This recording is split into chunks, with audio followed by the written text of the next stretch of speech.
একজন ব্যক্তি কালাম স্যারকে জিজ্ঞাসা করলেন, স্যার, জীবনের সবচেয়ে সহজ এবং সবচেয়ে কঠিন কাজ কি? তিনি উত্তর দিলেন, ভুল। কারণ অন্যরা যখন এটি করে তখন বিচার করা সহজ, আমরা যখন এটি করি তখন উপলব্ধি করা কঠিন। জীবনে পাওয়ার হিসাব করুন, না পাওয়ার দুঃখ থাকবে না। রাগ উঠলে মুখ বন্ধ রাখুন, এটাই হলো রাগের সর্বোত্তম চিকিৎসা। অল্প বয়স থেকে যারা পরিবারের জন্য নিজেকে স্যাক্রিফাইস করে তাদের শেষটা সুন্দর হোক।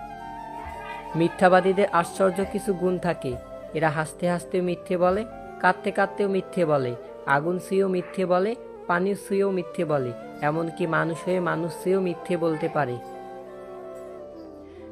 পৃথিবীতে বেঈমানদের টেস্ট করার জন্য যদি কোনো উপায় থাকতো তাহলে কাছের মানুষগুলো সবার আগে শনাক্ত হতো।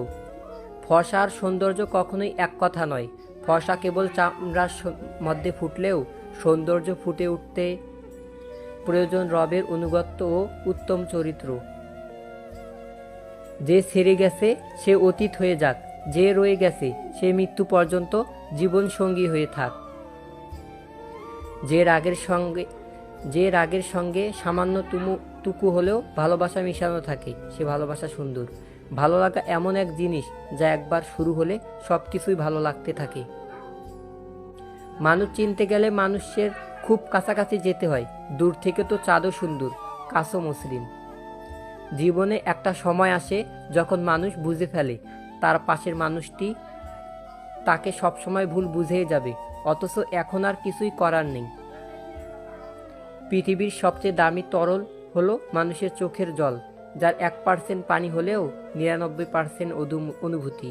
হৃদয়হীন কারোর জন্য চোখের জল নষ্ট করো না, কারণ সবাই এর মূল্য দিতে পারে না।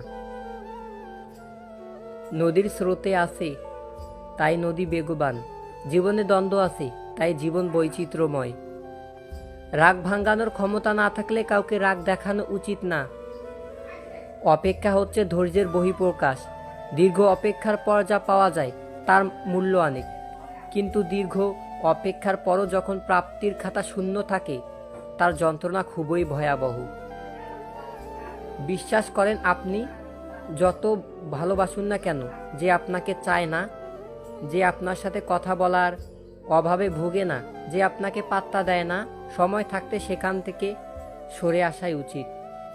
যে মানুষটা ভালোবাসার জন্য চোখের পানি ফেলতে হয়, ছেঁচড়া হতে হয়, কষ্ট পাইতে হয়, আঘাত সহ্য করতে হয়, সে মানুষটার কাছে ভালোবাসা পাবার দরকার নেই। যে মানুষটা ভালোবাসার জন্য আপনার আত্মসম্মান বিসর্জন দিতে, মানুষটা অত্যন্ত আপনার জন্য না। যে মানুষটা আপনাকে আর চায় না, বরং তাকে জোর করে শেকল দিয়ে আটকে রাখার দরকার নেই। জোর করে মানুষ ধরে রাখা যায় না, যে যাবার সে যে কোনো অবস্থায় হারিয়ে যাবে। এক আকাশ ভালোবাসার পরেও, কোনো কমতি না রাখার পরেও, যে মানুষটা আপনার সাথে আর সম্পর্ক মানিয়ে নিতে চাইছে না, তার থেকে বরং সুন্দর করে বিদায় নিন। মানুষ ভালোবাসার অভাবে মরে না। ভালোবাসার জন্য আত্মসম্মান বিলিয়ে দেওয়ার চেয়ে, ভুল মানুষের কাছে পড়ে থাকার চেয়ে একা থাকা অনেক ভালো। দিন শেষে একা থাকতে হলে কারো কাছে ছোট হবার দরকার নেই, আত্মসম্মানে আঘাত করার দরকার নেই। আত্মসম্মান ধরে রাখতে শিখুন। সবসময় মনে রাখবেন, সৌন্দর্য মানুষের মনোযোগ আকর্ষণ করে আর ব্যক্তিত্ব মানুষের হৃদয় ছুঁয়ে যায়।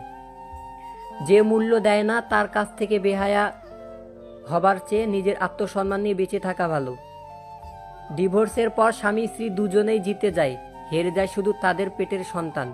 ডিভোর্স যদি দিতেই হয় তাহলে সন্তান হওয়ার আগেই দিন। ভালোবাসাটা সবাই পায় না, এটা পাওয়া অনেক ভাগ্যের ব্যাপার। যদি পেয়ে থাকো তাহলে যত্ন নিও। ধুলো ছিল আমার চেহারায়, অথচ আমি সবসময় আয়না পরিষ্কার করে গেলাম। কেউ মারা গেলে শুনে আশ্চর্য হওয়ার কিছু নেই, আপনি যে এখনো বেঁচে আছেন এটাই আশ্চর্যের ব্যাপার। কারণ মৃত্যু চিরন্তন সত্য। ছেড়ে যাওয়া মানুষগুলো কিভাবে বুঝবে তাদের রেখে যাওয়া স্মৃতিগুলোর ওজন কতটা ভারী? ভালোবাসা কি? যদি রূপ দেখে কাউকে ভালোবাসো সেটা ভালোবাসা নয়, সেটা বেছে নেওয়া। যদি কারো দেহ দেখে ভালোবাসো তাহলে সেটা ভালোবাসা নয়, সেটা লালসা। যদি কারো টাকা দেখে ভালোবাসো সেটা ভালোবাসা নয়, সেটা ভালোবাসা নয়, সেটা হলো লোভ। তাহলে ভালোবাসা কাকে বলে? যদি কারো মন দেখে ভালোবাসো